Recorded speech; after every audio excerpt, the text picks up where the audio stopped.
యేసుక్రీస్తు నామములో మీ అందరికీ శుభములు తెలియపరుస్తున్నానండి. హల్లెలూయా. మీరందరూ బాగున్నారా? దేవుడి కృపను బట్టి మీరు బాగుంటారని దేవుని సన్నిధిలో నిరీక్షిస్తున్నాను. హల్లెలూయా.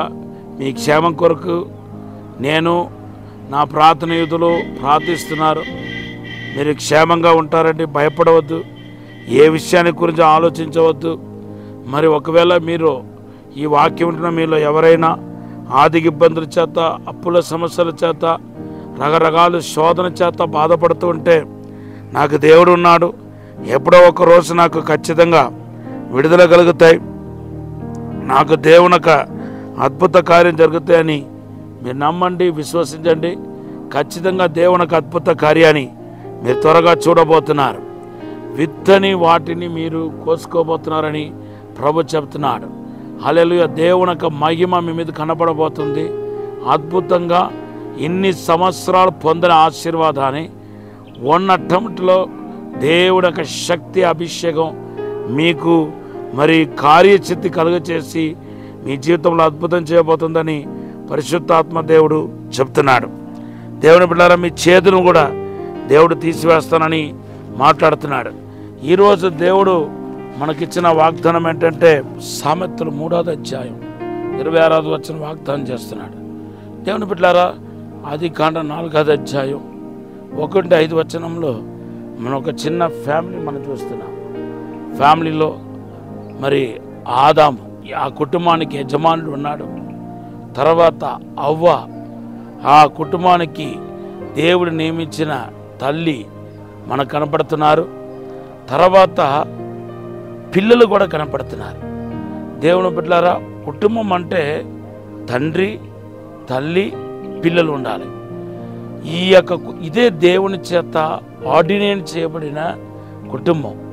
దీనిలో ఏ ఒక్కటి మిస్ అయినా అది కుటుంబం కింద కనపడదు. కాబట్టి దేవుడు ఎప్పటికీ మిమ్మల్ని ఒక కుటుంబంగానే నిలబెట్టాలని, మీకు ఎటువంటి కీడు శోధన రాకూడదని కూడా ప్రార్థన చేస్తున్నాను. అయితే కుటుంబం అంటే ఎవరు పడితే ఎవరికి నచ్చినట్టుగా వాళ్ళు ప్రవర్తించవచ్చు అని అనుకోవటం చాలా పెద్ద పొరపాటు. పరిశుద్ధ గ్రంథంలో దేవుని బిడ్డలారా, కీర్తన 127లో మరి ఈ కుటుంబానికి గురించిన అద్భుతమైన వివరణ రాయబడి ఉంది.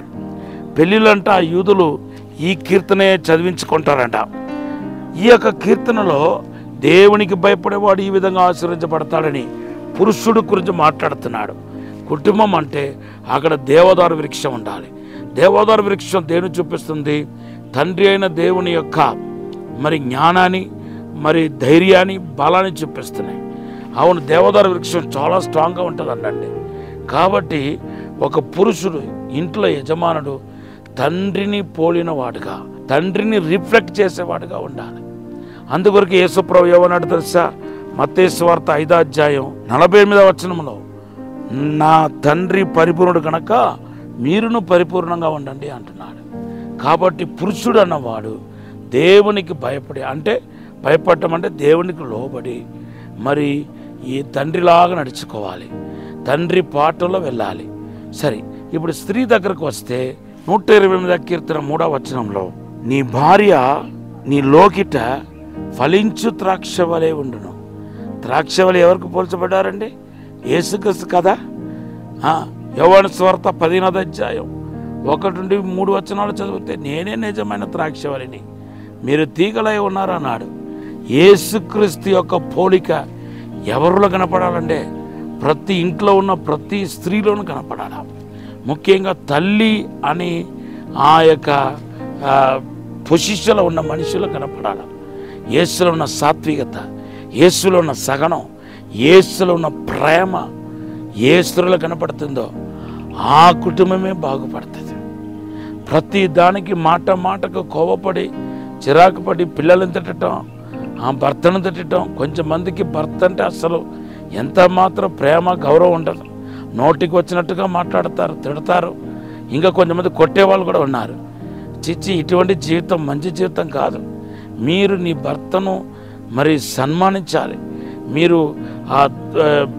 అలా సన్మానించినప్పుడే క్రైస్తవ పద్ధతిలో మీరు నడుస్తున్నారు.